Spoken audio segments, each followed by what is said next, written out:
The very first morning I pulled into my new neighborhood, I thought I was finally stepping into peace.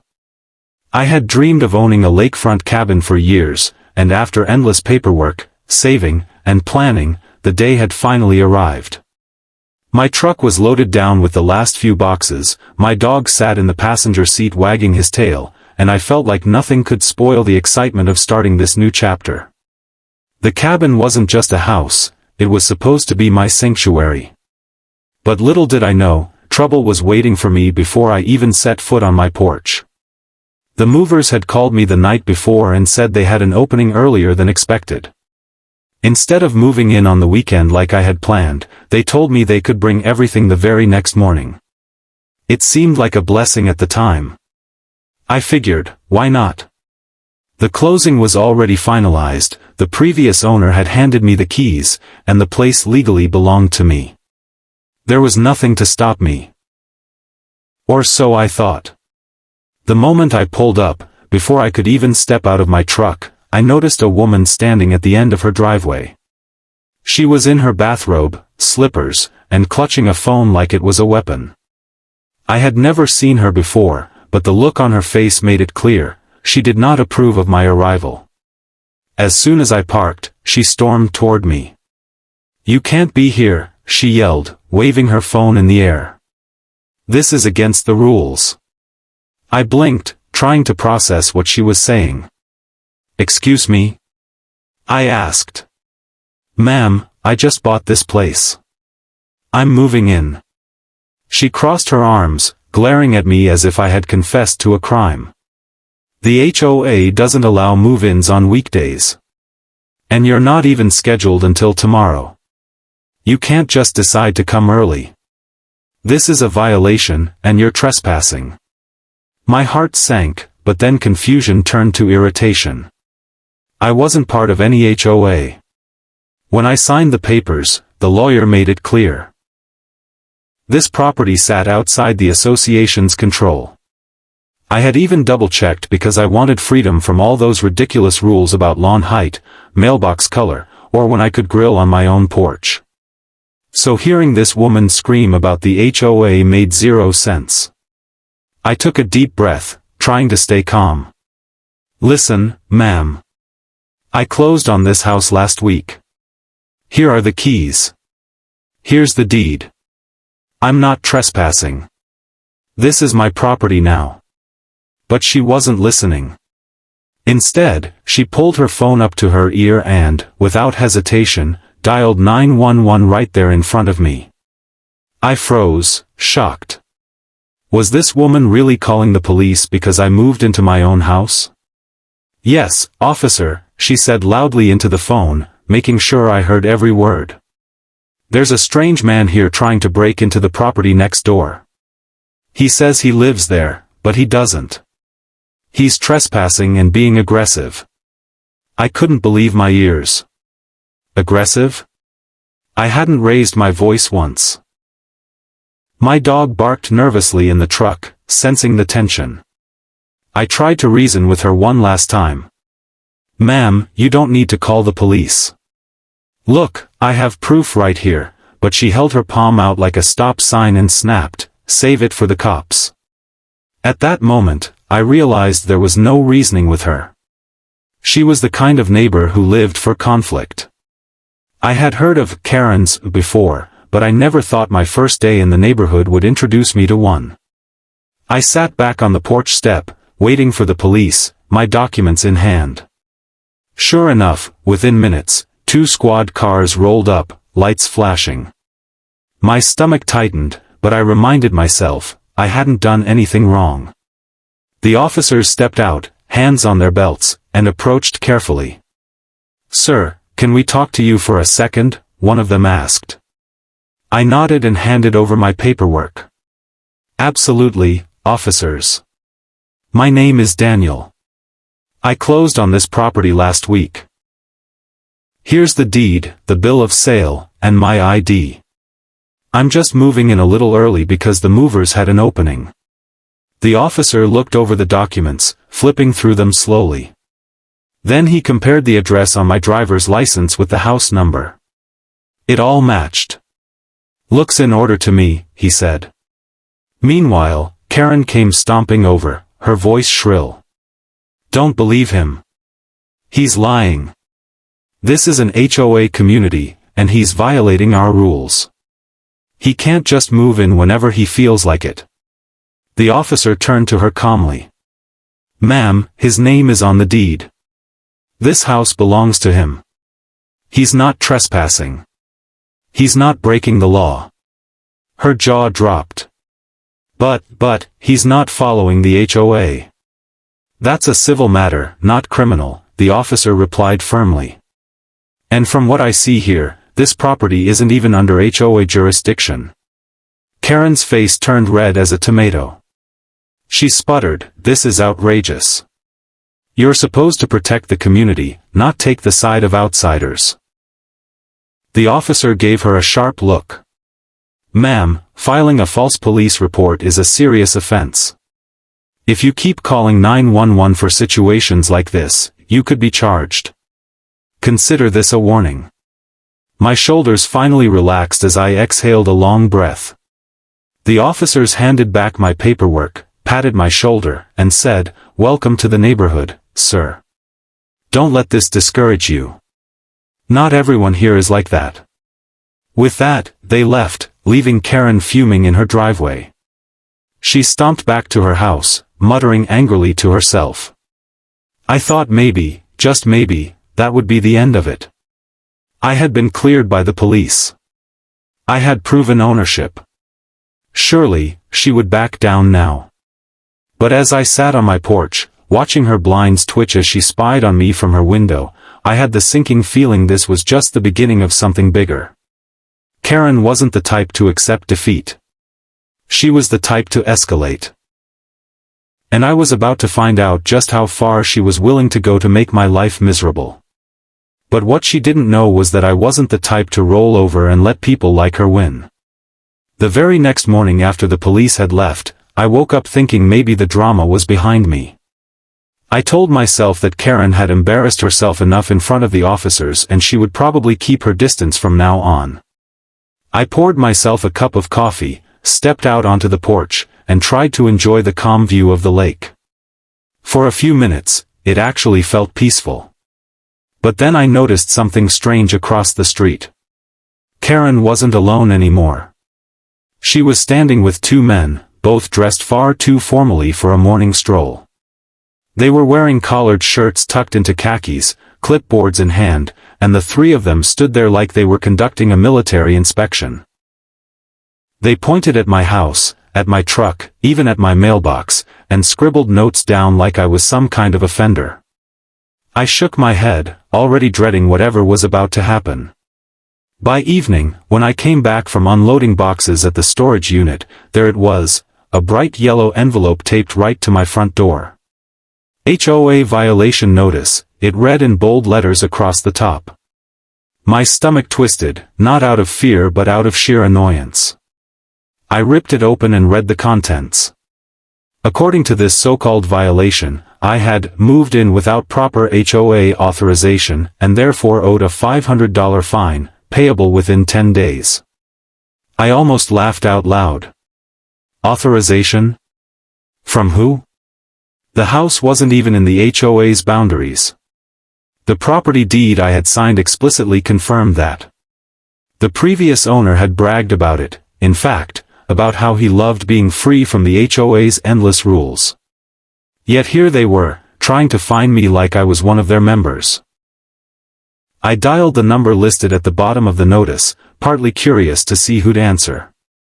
To no surprise, it was Karen's voice on the other end. HOA office, this is Karen speaking, she said, all official-like, as if she were running a government hotline. Hi Karen, I replied, trying to keep my tone neutral. This is Daniel, your new neighbor. I just got a notice taped to my door.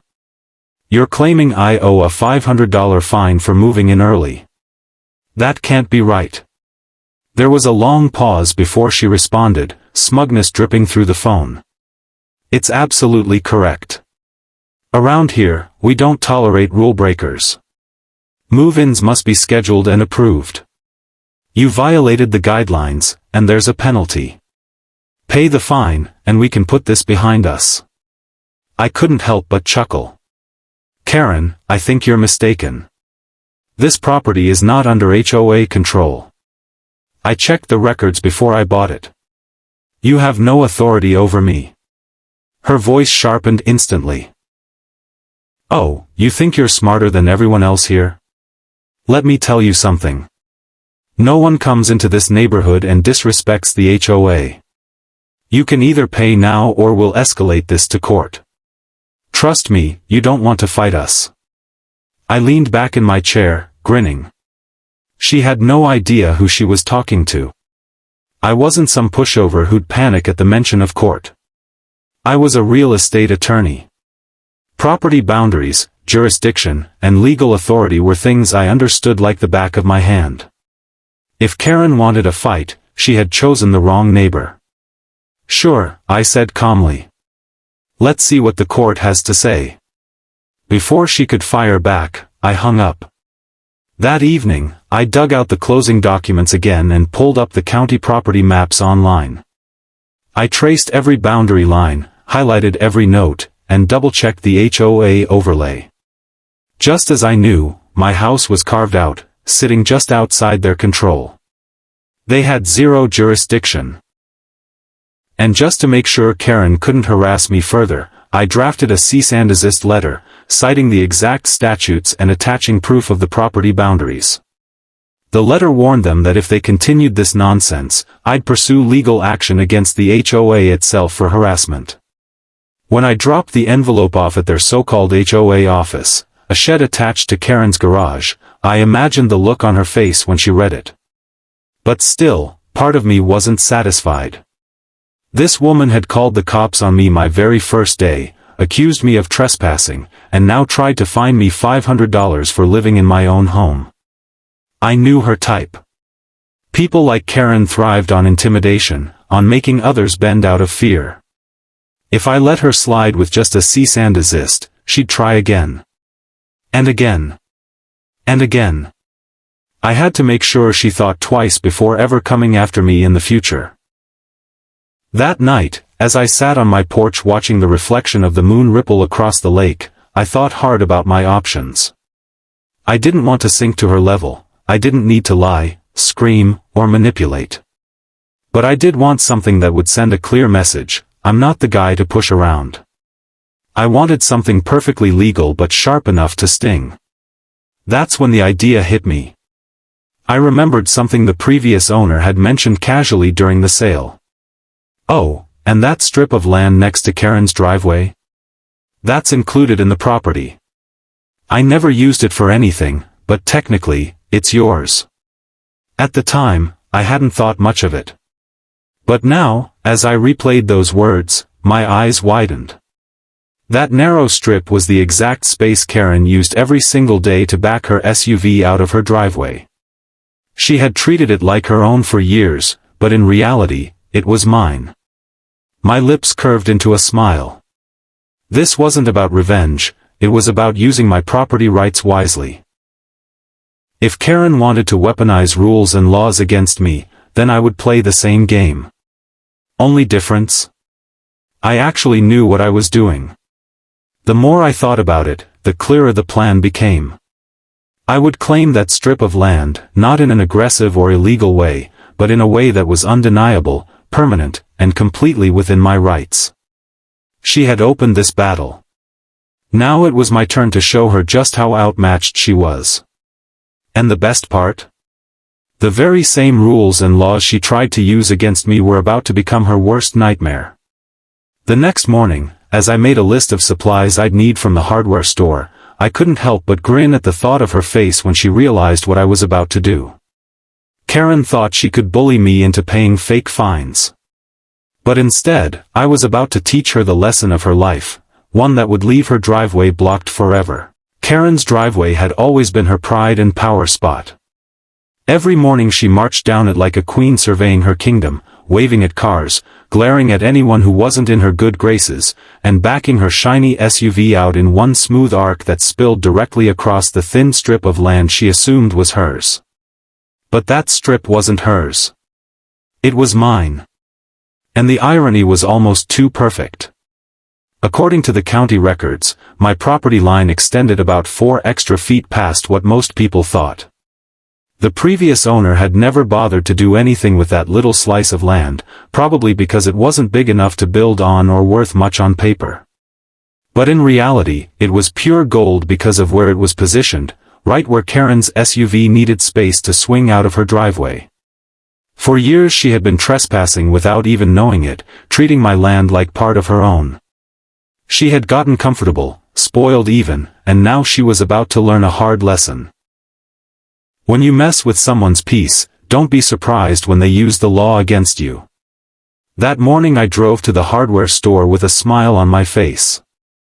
I filled my truck with tall wooden planters, heavy bags of soil, and some decorative shrubs. Then I picked up a neat-looking fence kit, the kind with a lockable gate that was marketed as ornamental, but sturdy enough to stand its ground. I wasn't planning on putting up some ugly barricade. No, I wanted it to look clean, deliberate, and impossible to argue with. When I started unloading the materials, Karen was watching from her window. Her blinds flickered as she peeked out like a hawk. By the time I hammered the first post into the ground, she was already stomping toward me. "What do you think you're doing?" she demanded, her voice high-pitched with outrage. I didn't even glance up. "Just improving my property," I said casually, spreading soil into the first planter. "You can't build that here." She snapped, pointing wildly at the strip of grass. "That's my space. You're blocking my driveway access." That was the moment I had been waiting for. I set the planter down, dusted off my hands, and pulled the folded property map out of my back pocket. "Actually, Karen, this is my space. Here's the county record. The line runs right here." I pointed with my boot at the exact spot where the fence post stood. "You've been using my land for years, but I decided I'd like to make use of it now." Her face turned crimson. She grabbed the paper from my hand and scanned it furiously, but the truth was undeniable. The boundary lines were clearly drawn, and they cut right into what she thought was hers. "This is harassment," she shrieked. "You're deliberately targeting me." I tilted my head. "Harassment? Karen, I'm just gardening on my property. Perfectly legal. If it inconveniences you, that's unfortunate, but maybe you should have paid more attention to the property lines before using land that wasn't yours." That made her snap. "I'm calling the HOA right now. You'll regret this." I laughed out loud. "Karen, how many times do I need to remind you? I'm not in your HOA. You don't control me. You tried to fine me for nothing, and you tried to call the cops. Twice. I'm simply making use of my land. Good luck explaining that to anyone." She sputtered, her lips trembling with rage, before storming back to her house. A few minutes later I saw her on the phone through the window, pacing back and forth, waving her arms as she shouted. I knew exactly who she was calling. And I knew exactly how that call was going to end. The following afternoon, just as I was tightening the gate on the new fence, a police car pulled up again. I almost laughed at the predictability of it. Karen came running out of her house, practically dragging the officer toward me. "See," she yelled. "He's blocking my driveway. He can't do this. Arrest him." The officer looked at her, then at me, then at the fence. "Sir, can you explain what's going on here?" I smiled politely, reached into my folder, and handed him the same set of documents I had shown Karen. "Of course, officer. This is my property deed, and here are the county maps confirming the boundaries. I've installed a fence and planters entirely within my property line. I'm not touching her land, I'm not blocking her driveway. She still has full access, it just might be tighter than she's used to." The officer studied the papers, nodded, and handed them back. Then he turned to Karen. "Ma'am, he's within his rights. He's building on his own property. But, he's doing it on purpose to make it hard for me," she screamed, her voice cracking. The officer sighed. "That doesn't make it illegal. You can't call us every time your neighbor does something you don't like. If you keep filing false complaints, you could be cited." Karen's jaw dropped. She looked like she was about to faint from frustration. I almost felt sorry for her. Almost. After the officer left, she stood on her lawn, glaring at me as I put the finishing touches on my planters. Her SUV sat in the driveway, trapped like a caged animal. She still had room to maneuver, but it was no longer the smooth, effortless arc she was used to. Now she had to carefully angle her steering wheel, sometimes driving onto her own grass just to get out. And every single time she struggled, I sat on my porch with my coffee, giving her a cheerful little wave. Days turned into weeks, and her tantrums became part of the neighborhood entertainment. More than once, I caught other neighbors peeking through their blinds, smirking as Karen huffed and puffed trying to back out of her driveway. Apparently, I wasn't the first person she had tried to bully. Word started spreading, and more than one neighbor came by quietly to shake my hand. "Thank you for standing up to her," one man whispered. "She's been terrorizing people here for years." It was satisfying beyond words. I hadn't yelled, I hadn't broken the law, I hadn't even stooped to her level. I had simply drawn a line, literally, and stood firm. Karen thought she could intimidate me into bending, but instead, I had turned her daily routine into an obstacle course. Every morning, every evening, she was reminded that her power wasn't absolute. And the best part? There was nothing she could do about it. Because everything I had done was perfectly, 100% legal. You'd think after being proven wrong twice, first by the police on move-in day and then again when the county records backed up my right to fence my own property, Karen would finally take the hint. Any normal person would have accepted defeat, maybe swallowed their pride and learned to coexist. But not Karen. Her ego was too big, and her need for control was too strong. Instead of backing down, she doubled down. Within a week, my mailbox was stuffed with thick white envelopes carrying the HOA's stamp on the front. Each one accused me of a new violation. They claimed my truck was parked in an unauthorized area, that my trash cans were out of compliance, that my porch light was too bright. The list grew daily, like they were inventing new reasons just to harass me. I didn't even have to open most of them to know who was behind it. Every envelope reeked of Karen's determination to grind me down until I either paid up or gave in. At first, I kept them neatly stacked on the kitchen counter, telling myself I'd decide later what to do with them. But after the 5th or 6th notice, I realized they weren't worth my energy. They were nothing more than scraps of paper trying to scare me. Instead of letting them frustrate me, I filed them all away in a folder labeled evidence. If Karen wanted to play games, I'd make sure every move she made was recorded. The funny thing was, I didn't even have to fight back much. The county did it for me. After I sent in my cease and desist letter with property proof, I followed it up with a complaint to the county about the HOA's harassment. 2 weeks later, an official letter landed in my mailbox, this time addressed to the HOA board itself. It reminded them in no uncertain terms that they had no jurisdiction over my property, and if they continued trying to fine or harass me, they could be subject to penalties. I smiled as I read it, imagining Karen's face when that notice showed up in her mailbox instead of mine. Sure enough, the HOA's flood of letters slowed to a trickle. One by one, the board members seemed to lose their appetite for targeting me. The same neighbors who used to stand beside Karen, arms folded in solidarity, were now quietly slipping back into their homes, not wanting to get dragged down with her. She was losing her army, and she knew it. Still, Karen herself refused to let go.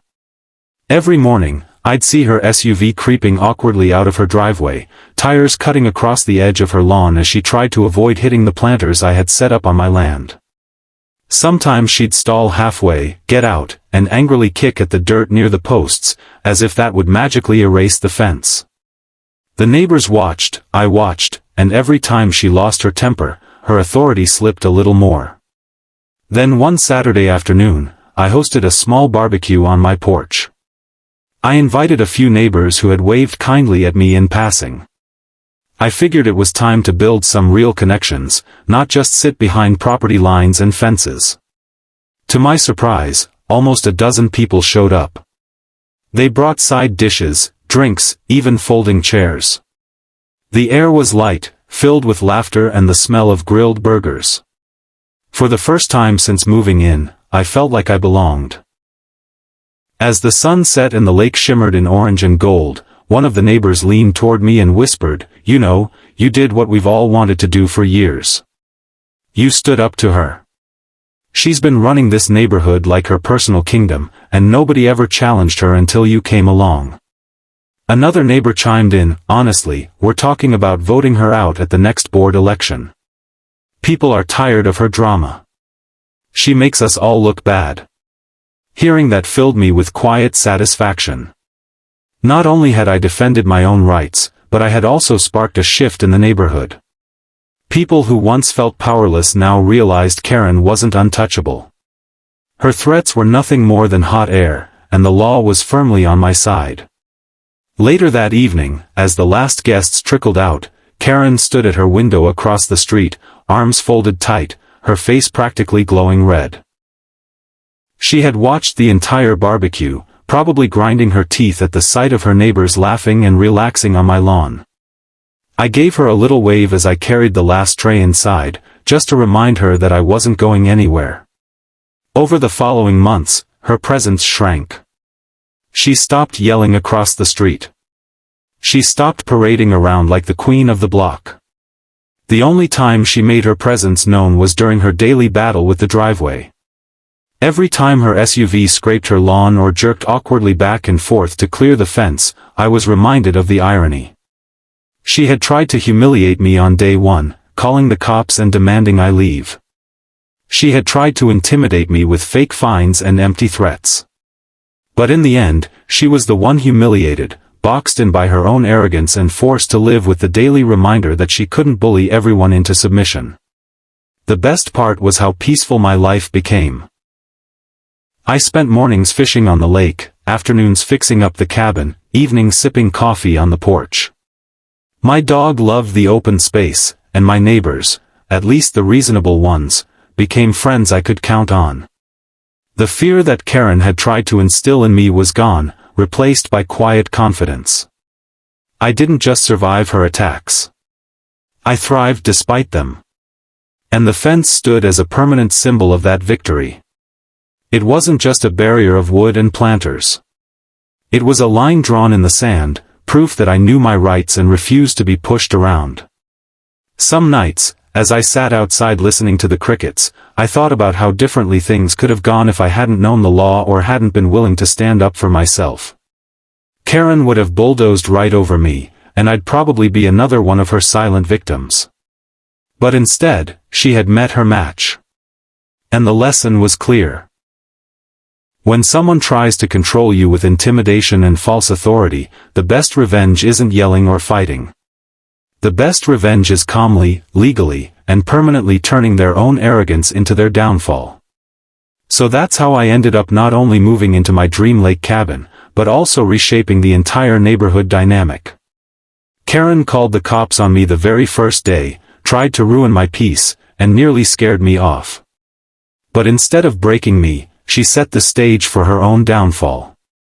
And now, every single time she struggles to back her SUV out of that driveway, I get the same satisfaction. She built her own prison, and all I had to do was let her walk right into it.